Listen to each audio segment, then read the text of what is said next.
नमस्कार, मी मंदार जोशी. तारांगणमध्ये आपलं खूप खूप स्वागत. रसिको, या आठवड्यात 2 चित्रपट रिलीज झालेले आहेत. स्वरगंधर्व सुधीर फडके आणि नाच ग घुमा या दोन्ही चित्रपटांची समीक्षा मी घेऊन येतोय.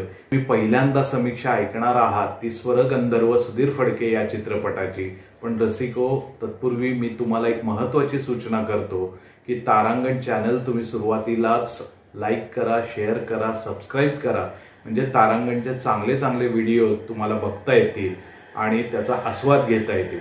तर चला सुरू करूया आपण स्वरगंधर्व सुधीर फडके या चित्रपटाची समीक्षा. मोठ्या व्यक्तीचं चरित्र रुपेरी पडद्यावर साकारणं हे कोणत्याही लेखक दिग्दर्शकासाठी एखादं शिवधनुष्य पेलण्यासारखंच असतं. त्यातही विख्यात पार्श्वगायक संगीत दिग्दर्शक सुधीर फडके यांचा चरित्रपट म्हणजे आणखी अवघड काम. कारण बाबूजींना पाहिलेले, त्यांच्याशी दीर्घकाळ स्नेह असलेल्या अनेक व्यक्ती आजही आपल्या आजूबाजूला आहेत. म्हणूनच दिग्दर्शक योगेश देशपांडे स्वरगंधर्व सुधीर फडके या चित्रपटामधून नेमके सुधीर फडके कसे साकारतात याबाबत कमालीची उत्सुकता होती. बाबूजींचं संपूर्ण आयुष्य संगीतानं उजळलेलं होतं. त्याप्रमाणेच हा चित्रपट देखील रुपेरी पडद्यावरची बाबूजींची एक सुरेल संगीत मैफलच आहे. सुधीर फडके यांच्या गायनाचे, संगीताचे तुम्ही प्रचंड चाहते असाल तर ही मैफल म्हणजे तुमच्यासाठी अक्षरशः पर्वणी ठरावी. पण दुसऱ्या बाजूने विचार करायचा झाल्यास बाबूजींच्या प्रेमाबरोबरच तुम्ही सिनेमा माध्यमाचेही चाहते असाल तर हा चित्रपट पाहताना मिठाचा मोठा खडा लागण्याची शक्यता आहे. कारण एकतर हा चित्रपट खूपच लांबला आहे आणि चित्रपटाची कथन शैली देखील गोंधळात टाकणारी आहे. खरं तर सुधीर फडके यांच्या आयुष्यातील चढउतार आणि त्यांचं उत्तुंग यश पाहता 2.5-3 तासांमध्ये त्यांच्या आयुष्याचा महत्त्वाचा सगळा घटनाक्रम दाखवणं ही अशक्यप्राय गोष्ट आहे.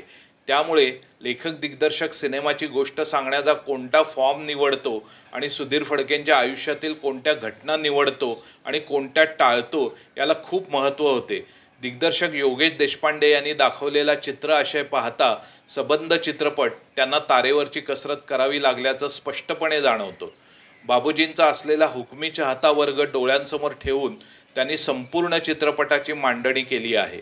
बाबूजींच्या गाजलेल्या बहुतेक सर्व गाण्यांची दिग्दर्शकानं कथानकात अशी चपखल पेरणी केली आहे की गाण्यांचा आशय चित्रपटाच्या कथानकाला साजेसा वाटावा. अर्थात चित्रपटाच्या सुरुवातीला ही कल्पकता चांगली वाटते, मात्र या कल्पनेची जेव्हा टेम्पलेट बनते तेव्हा हा चित्रपट एका विशिष्ट चाकोरीत अडकतो. ही याची सर्वात मोठी त्रुटी. सुधीर फडके यांच्या बालपणापासून ते त्यांच्या उतारवयापर्यंतचा सर्व प्रवास या चित्रपटात दाखवण्यात आला आहे. आईचं अकाली जाणं, चोरीचा आळ इथंपासून देशभर करावी लागलेली वणवण आपल्याला सविस्तर पाहायला मिळते.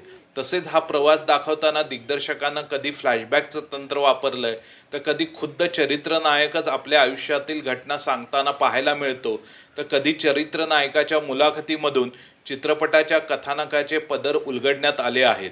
तसेच हा सगळा प्रवास दाखवताना कथानकातल्या घटनांशी बाबूजींच्या उत्तरायुष्यातील गाण्यांचा धागा जोडण्याची कल्पकता इथे पाहायला मिळते.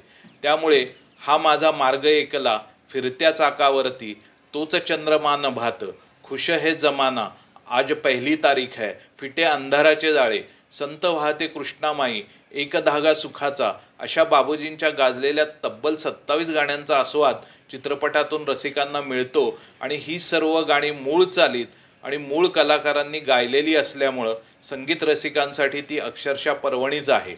गीत रामायण हा सुधीर फडके आणि गदी माडगुळकर यांच्या प्रतिभेचा कळसाध्याय. या अध्यायाच्या सुरुवातीला नेमकं कोणतं संकट आलं होतं याची ही कहाणी या चित्रपटातून पाहायला मिळते. चित्रपटात मुख्य व्यक्तिरेखेसह स्वातंत्र्यवीर सावरकर, राजा परांजपे, गदी माडगुळकर, पु ल देशपांडे, किशोर कुमार, मोहम्मद रफी, अटल बिहारी वाजपेयी, गोळवलकर गुरुजी, बाबासाहेब पुरंदरे, श्रीधर फडके अशा महत्त्वाच्या व्यक्तिरेखा पाहायला मिळतात. हा सुधीर फडकेंचा चरित्रपट असल्यामुळे इतर व्यक्तिरेखांना फारसा स्कोप नसणार हे बरोबर असलं तरी या मान्यवरांची पडद्यावरील उपस्थिती आणखी चांगली वाटण्यासाठी लेखनाच्या आघाडीवर थोडी आणखी कल्पकता दाखवता आली असती तर बरं झालं असतं. किशोर कुमार यांची पडद्यावरील उपस्थिती अगदीच उथळ वाटते. तसेच सुरुवातीला म्हटल्याप्रमाणे चित्रपटाची गोष्ट सादर करण्याच्या तंत्रामुळं चित्रपट पाहतानाही गोंधळ उडतो. एका प्रसंगात तर आपल्याला रियालिटी शोचं सादरीकरण पाहायला मिळतं. सुधीर फडके यांच्या बालपण आणि तारुण्यातील संघर्ष थोडा जास्तच लांबला आहे. त्यामुळे उत्तरायुष्यातील घडामोडींना पुरेसा वेळ मिळालेला नाही. मान्यवरांची उपस्थिती एवढ्या मर्यादेतच मग हा चित्रपट पुढील वाटचाल करीत राहतो. तंत्राच्या आघाडीवर देखील आणखी चमकदार कामगिरी करता आली असती. सुधीर फडके यांची भूमिका साकारताना आदिश वैद्य आणि सुनील बर्वे हे 2 कलाकार आपल्याला पाहायला मिळतात. या दोघांनीही आपला जीव या व्यक्तिरेखेत ओतला आहे. चित्रपटाच्या पूर्वार्धात परिस्थितीशी झगडणाऱ्या सुधीर फडकेंची आर्तता आदिश वैद्यने आपल्या देहबोलीतून चांगली दाखवली आहे.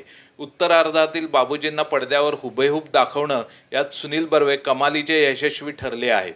कास्टिंगच्या आघाडीवर सर्वाधिक गुण मिळतात ते गदिमांची भूमिका साकारणाऱ्या सागर तळाशीकर यांना. बाकी ललिता फडके, आशा भोसले, माणिक वर्मा या व्यक्तिरेखा देखील अनुक्रमे मृण्मयी देशपांडे, अपूर्वा मोडक, सुखदा खांडकेकर यांनी चांगल्या साकारल्या आहेत. एकंदरीत सुधीर फडके यांचं आयुष्य दाखवणारी ही पडद्यावरची संगीत मैफल आहे. काही त्रुटी असल्या तरी या महान कलाकाराचं आयुष्य जाणून घेण्यासाठी ही मैफल अनुभवायला हवी. तर रसिको, असा आहे हा स्वरगंधर्व सुधीर फडके चित्रपट. तुम्हाला या चित्रपटाची समीक्षा कशी वाटली किंवा तुम्हाला हा चित्रपट कसा वाटला हे कमेंट बॉक्समध्ये आवर्जून कळवा. आणि मी पुन्हा एकदा तुम्हाला विनंती करतो, तारांगण चॅनल लाईक करा, शेअर करा, सबस्क्राईब करा, म्हणजे तुम्हाला आणखी चांगले व्हिडिओज बघता येतील. धन्यवाद.